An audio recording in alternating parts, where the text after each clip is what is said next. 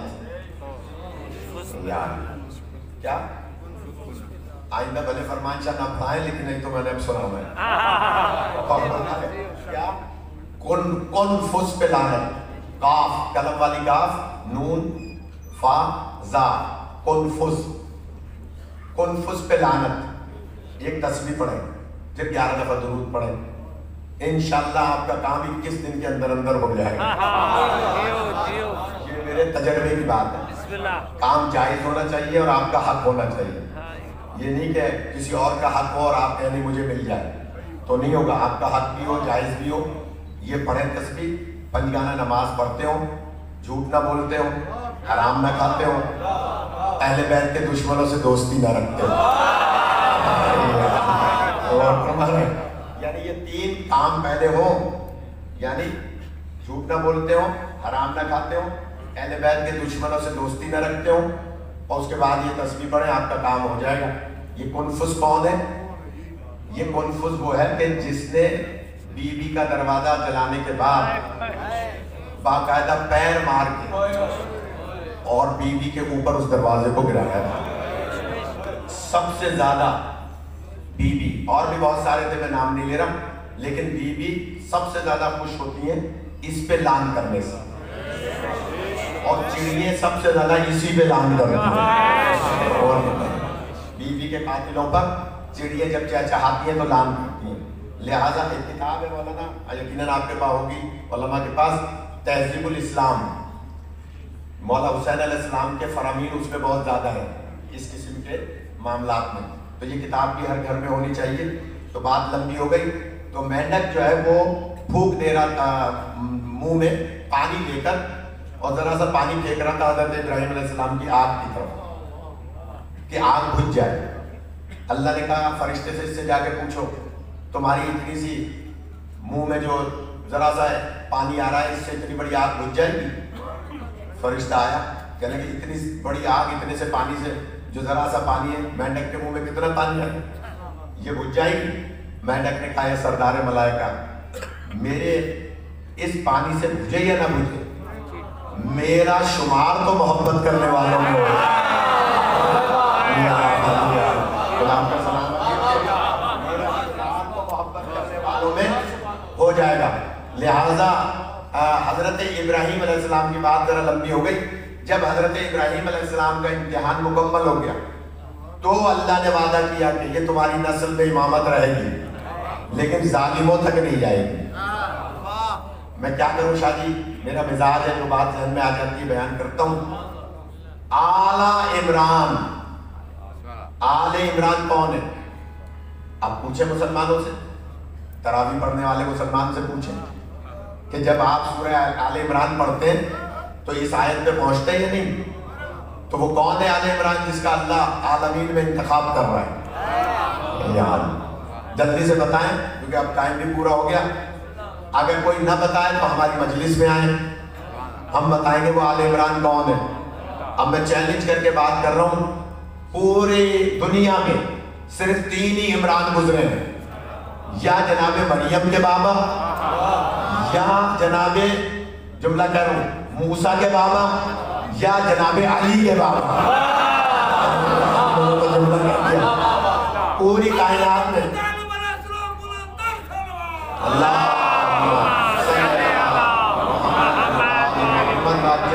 جلدی سے, اب کیونکہ ٹائم بہت ہو گیا, جلدی سے اپنا نتیجہ دے دوں کہ جناب عمران 3 ہی ہیں, یا مریم کے باپ, یا موسیٰ کے باپ, یا علی علیہ السلام کے باپ. اب عالمین میں آپ اولاد مریم کے بابا کی بھی نہیں دکھا سکتے, موسیٰ کے بابا کی بھی نہیں دکھا سکتے. عالمین میں اگر اولاد ہے تو صرف ابو طالب کی اولاد ہے, جسے علی اور اولاد علی کا ہے. زندگی عطا فرمائے. بس ایک نکتہ سن لے, دل تو بہت چاہ رہا تھا لیکن ظاہر ہے ہمیں وہاں ٹنڈولا یار میں پڑھنا ہے, تو میں جلدی سے جملہ کہہ رہا ہوں. اب بتائیے, یہ دونوں تینوں علماء بتائیں, حضرت ابو طالب کے جز کتنے ہیں؟ جز, اجزا. حضرت ابو طالب کے اجزا فاضل شخصیات ہیں. حضرت ابو طالب کے 6 اجزاء ہیں. حضرت طالب، حضرت عقیل، حضرت جعفر، حضرت مولا کائنات علی علیہ السلام، ام ہانی بی بی اور بی بی عاتقہ، 2 بیٹیاں 4 بیٹے. یہ سب کے سب جز ہیں جناب ابو طالب کے. جملہ فضائل کا آخری کہہ رہا ہوں، انشاءاللہ کبھی موقع ملا تو پھر، بلکہ ابھی قدم گاہ پہ عشرہ ہے پورا انشاءاللہ 11 سے 20 سفر، تو اس میں پھر بہت سارے موضوعات کھلیں گے، بہت سے موضوعات پہ تفصیلی بات ہوگی. میں جملہ کہہ رہا ہوں کہ حضرت ابو طالب کے 6 اجزاء ہیں: طالب، عقیل، جعفر، مولا کائنات، ام ہانی، بی بی عاتقہ. ان کو جدا کریں تو 6 بنتے ہیں، ملائیں تو ابو طالب بنتے ہیں. میں نے جملہ کہہ دیا، جو پہنچ جائے وہ پہنچ جائے.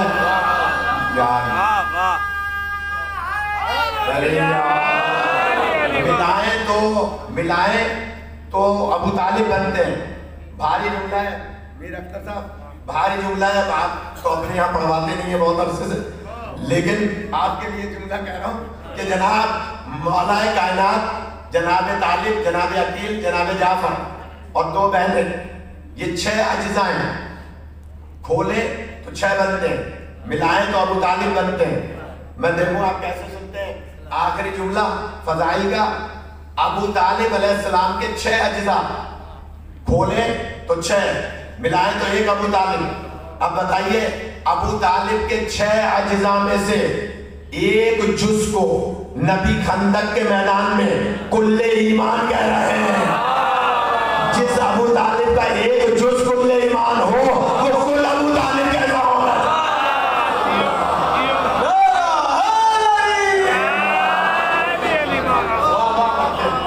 یہی کہا سننے کا.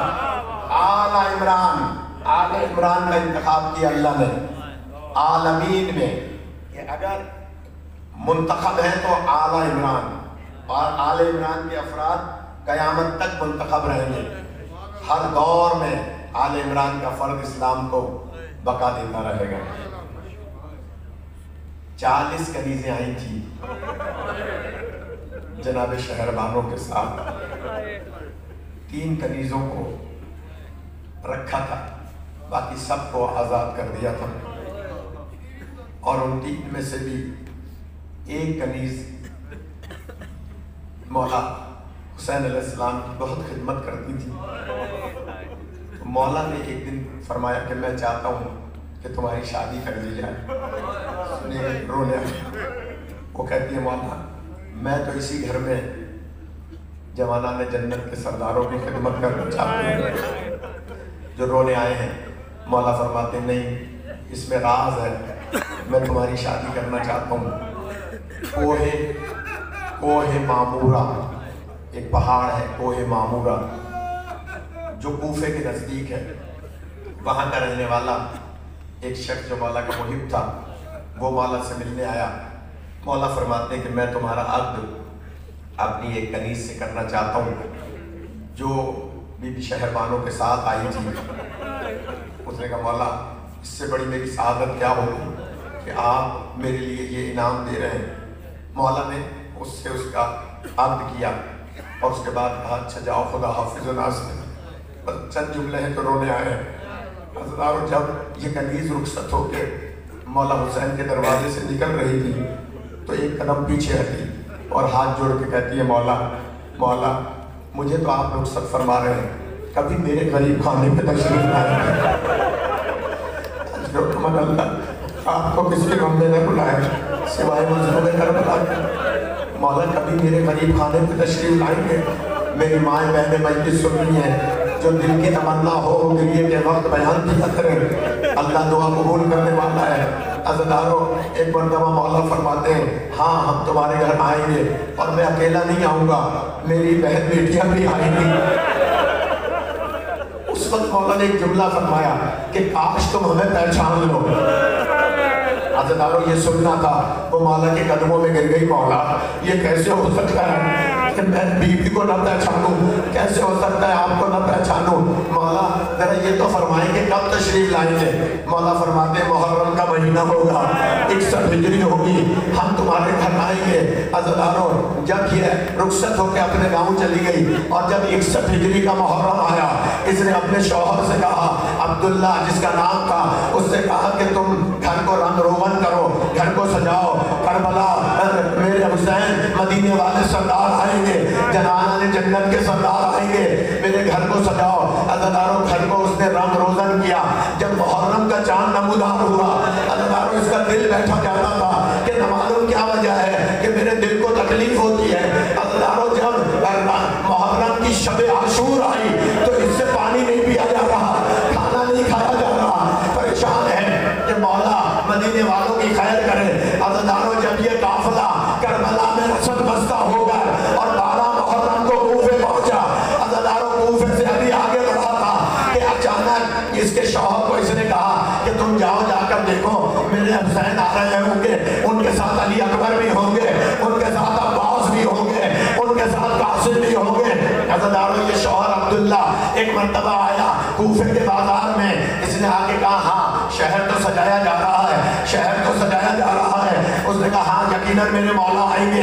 عزیزانو تھوڑی دیر گزری تھی کہ یہ الٹے پیر واپس آیا اور آ کر کہتا ہے وہاں تو کچھ ایسا ہے جو لوگ کے نیزہ پر بڑھا ہے اور کچھ بیویاں ہیں جن کے ہاتھ پسے گردن ہے۔ عزیزانو سنیں گے یہ کہتی ہے کہ گھر میں بیٹھ جاؤ، میری آقا زادی کی منع ہے کہ قیدیوں کا تماشا نہ دیکھنا، میری آقا زادی کی منع ہے، لہذا گھر کے اندر کنڈی لگا کے بیٹھ جاؤ، میں اپنے حجرے میں جا کے سوتی ہوں، نہ معلوم کون غریب ہے جن کو مار دیا، میرے آقا کا تو وعدہ ہے وہ یقیناً آئیں گے۔ سنیں گے عزیزانو جب آدھی رات ہوئی تو اچانک دروازے پر شمر ملعون کھڑا تھا اور دروازہ بجا کے کہتا ہے آج یہ سارے سر تمہارے گھر میں رکھے جائیں گے، یہ بیویاں تمہارے گھر میں رہیں گی، اس لیے کہ آگے ان کے مہموں کا راستہ ہے، ہم سے کہیں کوئی سر چھین نہ لے، آج تمہارے یہاں یہ سر رہیں گے۔ عزیزانو مجبوراً عبداللہ نے دروازہ کھول دیا، صحن میں دیوار کے ساتھ سر رکھ دیے گئے، بیویاں صحن میں بیٹھ گئی۔ سنیں گے عزیزانو ایک مرتبہ جناب زینب نے جناب ام کلثوم سے کہا اے بہن ام کلثوم آج معلوم ہوتا ہے ہم اپنے بھائی پر گریہ کر رہے ہیں۔ عزیزانو یہ اپنے حجرے میں سو رہی تھی، اچانک جناب زینب نے کہا واہ حسینہ، واہ حسینہ۔ عزیزانو جیسے ہی حسین کا نام لے کے گریہ کیا، یہ عورت اپنے گھر سے باہر نکلی اور آ کر کہا ایک ایدن حسین کا نام لے کر گریہ نہ کرو، اجرکم اللہ، ارے وہ تو میرا آقا ہے، حسین کا نام لے کے گریہ نہ کرو، اگر تمہارا کوئی حسین نامی مارا گیا ہے تو آپ اس کے کسی بھائی کا نام لے لو۔ عزیزانو یہ پھر حجرے میں آ گئی اور ادھر بی بی زینب نے کہا واہ عباسہ، واہ عباسہ۔ عزیزانو یہ سننا تھا، یہ بی بی پھر باہر آئی، کہا کہ عباس کا نام بھی نہ لو، اس لیے کہ عباس بھی اس کا بھائی ہے جو میرا آقا ہے۔ عزیزانو سنیں گے ایک مرتبہ دونوں بیویاں خاموش ہو گئی اور یہ اپنے حجرے میں سو رہی تھی، اچانک اس کی آنکھ لگی، اس نے خواب میں دیکھا مولا حسین فرماتے ہیں شیری ایسے مہمان بلایا جاتا ہے، ارے میری بہنیں زمین پر بیٹھی ہے اور تم تخت پر سو رہی ہو۔ عزیزانو شیری نے چادر پھیر دی اور آ کر کہا آقا زادی بس اتنا بتا دیں عباس کہاں چلے گئے؟